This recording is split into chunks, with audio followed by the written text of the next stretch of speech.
President Donald J. Trump is the visionary on this. He was very involved in that. I think that Ambassador Robert Lighthizer and Jared Kushner did have a great teamwork on this, and both of them should be congratulated for bringing this to the finish line. I think it speaks to the importance of personal relationships helping in negotiations. So this is, I think it's a very bullish day for America. It's a bullish day for North America. It seemed like maybe it's always darkest before the dawn, but some of President Trump's tweets and comments last week about the Canadian trade representative herself were sort of pointed, and that seemed like a low point in the negotiations. Next thing you know, it comes out that they're working on getting something done at the last minute before midnight. How does that work? Were you privy to what was really happening there, and was it all bargaining and sort of posturing? I think, Joe, the important thing now is to focus on the future. Future's bright. What we've got is a deal that helps Main Street, it helps Wall Street, and everybody in between. If you look at the details of the deal, what I like it about the best is the head of the Office of Trade and Manufacturing Policy is the fact that it's got really strong local content rules to basically reestablish our supply chain for manufacturing industries, particularly the auto industry. And even though this deal won't be signed till the end of November and won't be ratified for many months thereafter, you're going to see, from a financial point of view, investment decisions already being made to invest here in America in auto parts capacity and auto capacity. The other part about it, Joe, I think that's really important to understand is that back in 1994, things like biologics and digital trade really didn't exist, and so it's a tough and smart deal. It's also cutting edge, so we have really good provisions there which will benefit all three countries. So I think from a market point of view, certainly it's bullish.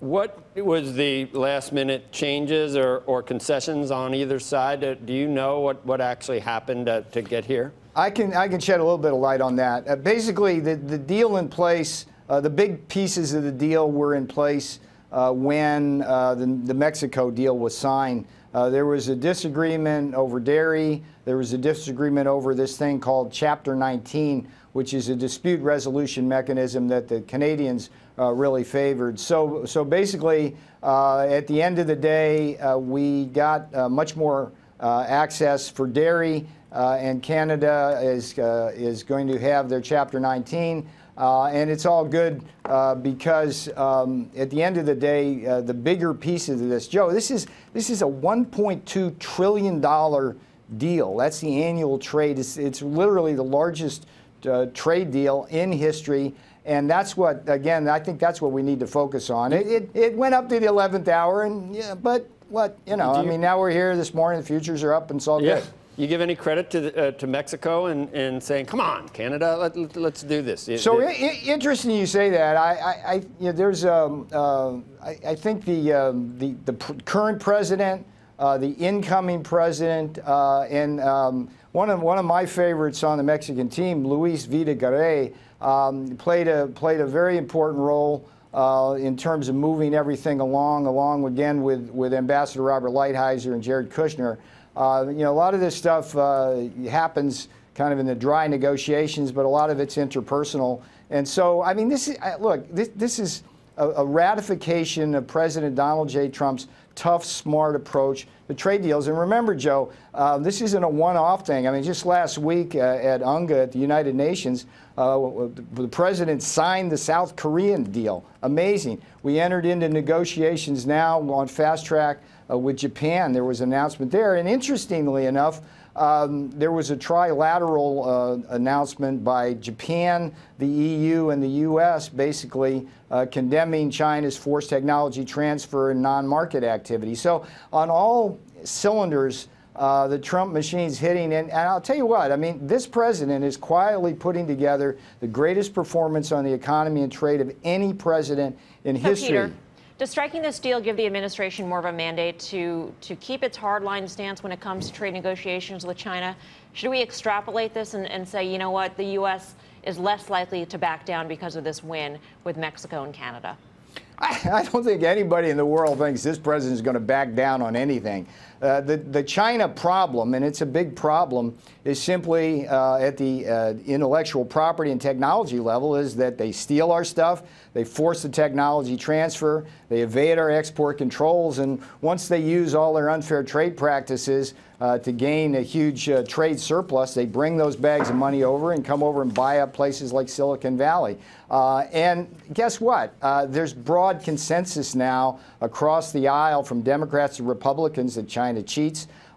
Cable news across the spectrum and around the world. I'm telling you, everybody should read that statement that was made by Japan, EU, and the United States on China's behavior. It's an eye-opener because it hits all points of the compass. When you say nobody thinks the president's going to back down on anything, it sounds like there really aren't negotiations per se to be held, that it's sort of a one-way street. The U.S. will make its demands, and the president is not likely to back down. Now, last week, Peter, the president in a press conference said that he would phone President Xi the next day.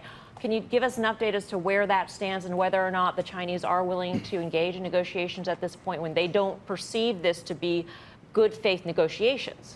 I can't shed any light on that. What I can tell you is that it's really important to understand the strategy here. President Trump basically has declared that we will no longer be the piggy bank of the world. We are free traders. All we seek is fair and reciprocal trade, and that's the approach we take. And when countries come to the table and bargain fairly, we sign deals. And South Korea. Today, it's Canada and Mexico. And guess what? These deals that we're going into are good for both countries, or in the case of Canada and Mexico, all three countries and North America. The China issue will be ongoing. The reality is that China engages in just a wide range of unfair trade practices that are harmful to the global economy and what's called the liberal trading order.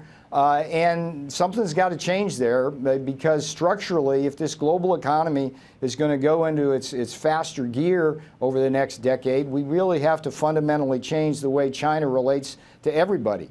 Peter, we do have elections coming up. I read the comments from some on the left about this deal, and I read Trump, I don't know, he doesn't really like it. He needs to look more closely at it. And then a couple other Democrats, one said, I didn't vote for NAFTA, and this one isn't significantly enough better for me to really support this.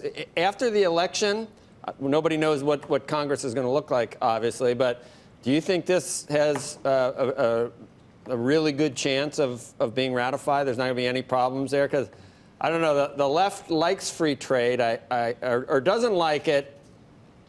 They haven't liked it recently. They have liked it recently because they've been saying Trump is anti-free trade. But then when they get a chance to do it, I think they're back to not liking it, which is historically where they are. I don't know if they know which side to be on at this point. How is it going to work? So here's what I recommend, Joe. I think everybody needs to look carefully at the deal and give it a fair shake. I think, as you probably would agree with me, that between now and Election Day, there may be some posturing on this, but after Election Day, which is when the time that this will be come to the floor on Congress, people will look at it and understand that it's good for America. It's good for Wall Street. It's good for Main Street. Good for workers. Good for farmers. Good for ranchers. Good for America. Good for North America. So I think give this deal its due. I mean, it really is a smart, cutting-edge deal. It's doing things that no trade deal has ever done. So give it a chance. We'll see what happens. I think that it'll pass with bipartisan support. Peter, let's say that we put on $500 billion at 25% with China on tariffs. Let's say we did that, and let's say it lasted for a while. Do you think the stock market would continue to hit new highs, or do you think that would be a negative for the markets? And the second part of the question, what do you think the markets are thinking right now? That Trump eventually makes a deal with China, or they really just shrug off the implications of what that would mean for global trade?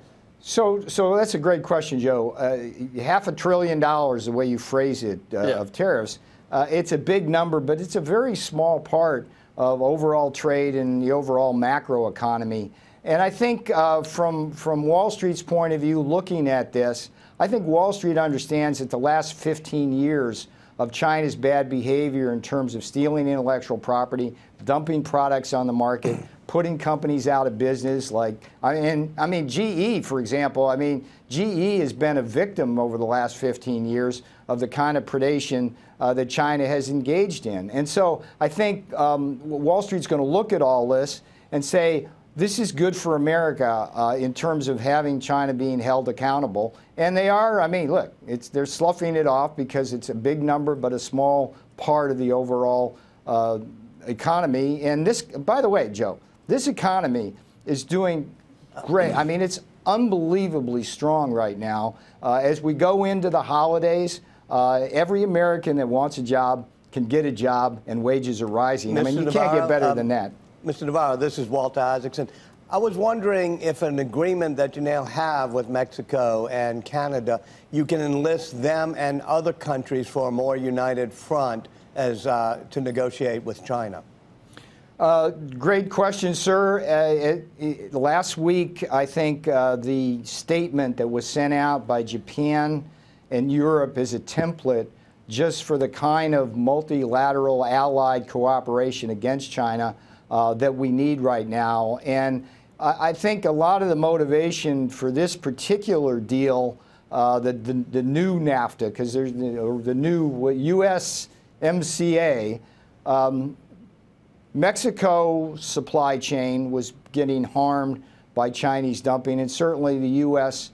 was as well. So I think that Canada, Mexico, Japan, the EU, we all understand right now that China's behavior's got to change. They got to stop doing what they're doing for the good of the global economy. And real quickly, we were sort of worried that Mexico's new president would be a real challenge to the United States. Do you think there's going to be a good relationship between the Trump administration and the incoming administration in Mexico? Well, I know there's going to be, because there already is. They've had phone calls. It's a very warm relationship. This deal today couldn't have happened without the cooperation of the incoming president. And so we think that this deal today, one of the key strategies underpinning this administration is economic security, is national security. So when we sign a deal like we did last week, when the president signs that deal with South Korea, that's good for the economy, but it also helps stabilize the region. When we enter into a deal like we do today, when President Trump sees this vision, this will help Mexico's economy boom, middle class grow. That helps our national security and stability as well. So I think this is going to be great for relations between the three countries. It puts aside an irritant that's been going on now for close to 2 decades. And it's the dawn of a really new era in economics and national security for North America.